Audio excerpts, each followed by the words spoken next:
Welcome to today's class where we're going to be covering Hebrews chapter 7, verses 1 to 14. We ended our last class with this text that we've seen a few times already, that Jesus is a high priest after the order of Melchizedek. Well, we're finally going to get into that today.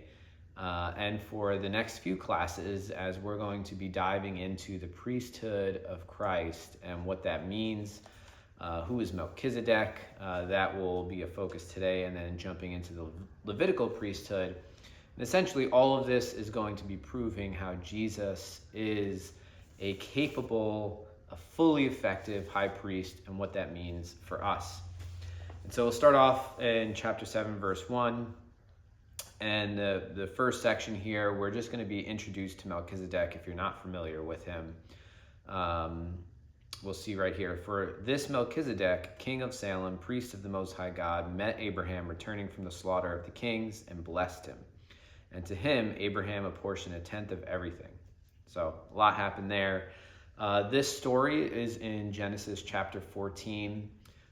Essentially what has happened is Abraham is already settled in the land that we currently know as Israel, and his nephew is with him, Lot. And Abraham's allies, Lot lives in Sodom and Gomorrah, and a bunch of them are attacked. And when they are attacked, they lose, and Lot is kidnapped. Now somebody escapes, comes and tells Abraham that his nephew has been kidnapped, so Abraham gets his whole household, over 300 men, and he goes and fights these other peoples and conquers them, beats them, gets Lot, brings him back. And when he does that, the different kings of the area that were just defeated by these people come and talk to Abraham. And one of them, who is a king and a priest, that should remind you of somebody, his name is Melchizedek. What is also cool is Melchizedek, it says that he's the king of Salem. Most historians and scholars agree that this is actually Jerusalem. So if you look at Jerusalem, Jeru, and then it's Salem, Jerusalem. Jerusalem. And so he is the king of what we know as of Jerusalem, but he is also a priest. Now in the Torah, kings and priests were two totally different functions, roles.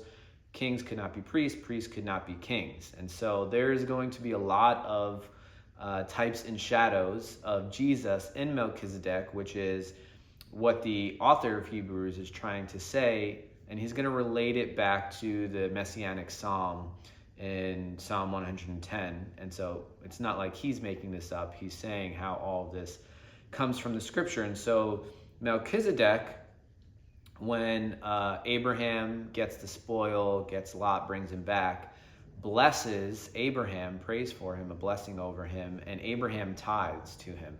If you're not familiar with what tithing is, this is where the people of God give 10% to the temple in order to help the priest survive, live. This is how the priests were able to eat. This is how the temple was taken care of.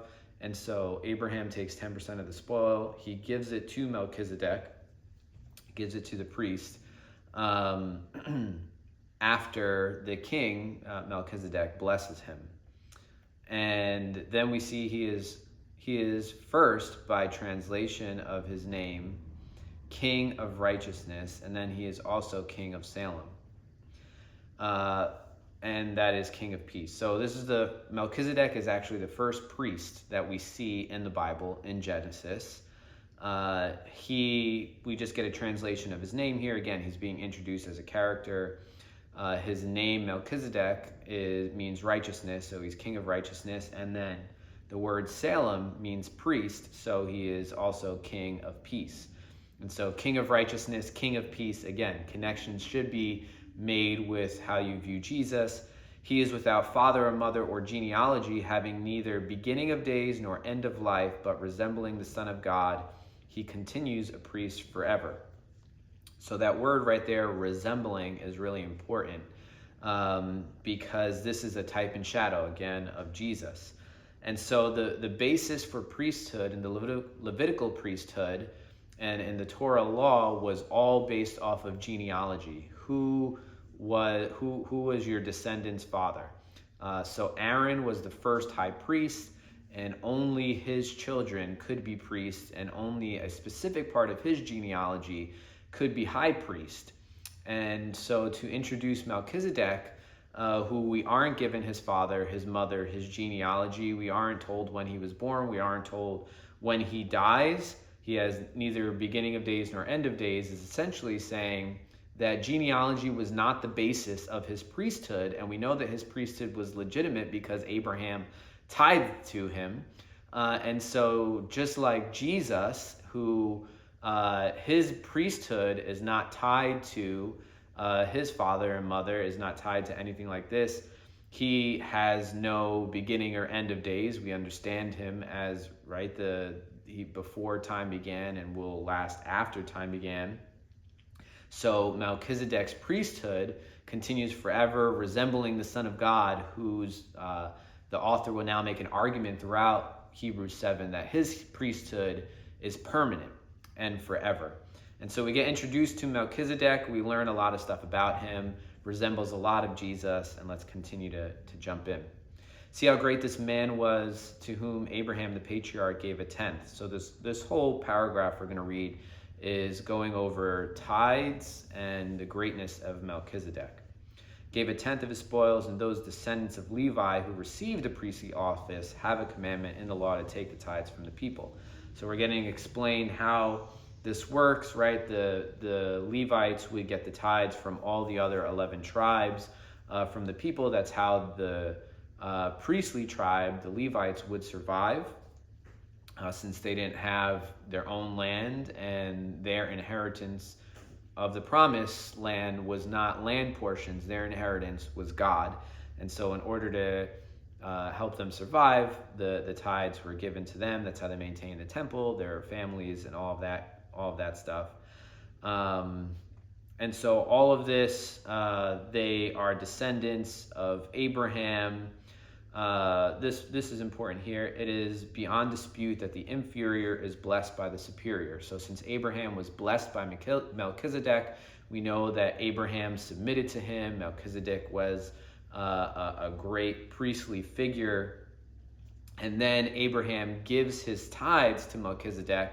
So the argument is made here that even one could say that Levi, who is the one who received the tithes from all of the people of Israel, tithed to Melchizedek, and basically saying that Melchizedek was superior to the priesthood of the Levites. And so when Jesus, it is said, is to come from the order of Melchizedek, he comes from a greater priesthood. Why? Because Abraham was blessed by Melchizedek, and Levi tithed to Melchizedek, meaning that the order of priesthood that Melchizedek has is a greater order than the one that was established by Abraham through Levi. And so this next section that we were just reading is a lot about the giving of tithes to Melchizedek and how that establishes his greatness, and the blessing of Melchizedek, again, establishing how the priestly order of Melchizedek is greater than the Levitical priestly order. And then we get into, so the author has established who Melchizedek is and the greatness of Melchizedek. Now we're going to jump into the Levitical priesthood, because that's going to be an important component to show how the priesthood of Christ is greater than the priesthood of Levi. So it starts off here now. If perfection had been attainable through the Levitical priesthood, for under it the people received the law, what further need would there have been for another priest to arise after the order of Melchizedek, rather than one named after the order of Aaron? And so the author's point here is, why would there be another priest? So in the next class, we're going to see the quote from Psalm chapter 110, verse 10, which David prophetically says, "You are a priest forever after the order of Melchizedek." That's King David. So he says this hundreds of years after the Levitical priesthood is established. The author's point here is, why would there need to be another priesthood if the Levitical priesthood was perfect? The point is, this rhetorical question that we see the author of Hebrews loves to use is that their Levitical priesthood was not perfect and was not going to be the be-all, end-all, because it was received under the law. And we know that under the law, nobody can obtain perfection. And so for when there is a change in the priesthood, there's necessarily a change in the law as well, meaning that with the Torah, with the law, came the priesthood. If the priesthood changes, then the law has to change, because the law dictated how that priesthood, how the people were to relate to God through the priest. And so if the priesthood was going to change how the people related to God, all of that was going to change, which meant the law had to change as well. For the one of whom these things are spoken belonged to another tribe from which no one has ever served at the altar. For it is evident that our Lord was descended from Judah, and in connection with that tribe, Moses said nothing about priests. So again, Melchizedek, he did not have the right ordinances for the Levitical priesthood, yet he was a priest.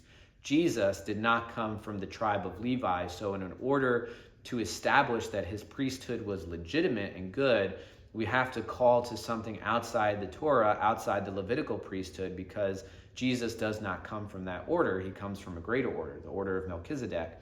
And his line is from the tribe of Judah. There was never any priest from the tribe of Judah. And so how is it that a priest can come from the tribe of Judah? It is possible if the priesthood does not come from the law, but is instituting of a new law. And so it's not from what Moses instituted. There's going to be something radically different that is instituted here. And that's what we're going to continue to get into. We're going to look at the next couple of classes, this new covenant and this new priesthood and what it means for God's people today. So thanks for joining today. We got to learn a lot about Melchizedek and the type and shadow in the Old Testament of how that related to Christ, and we are discovering this new priesthood that Jesus is instituting that will do away with the old priesthood, the Levitical priesthood of the law. Thanks for joining today, and I hope to see you again for our next class.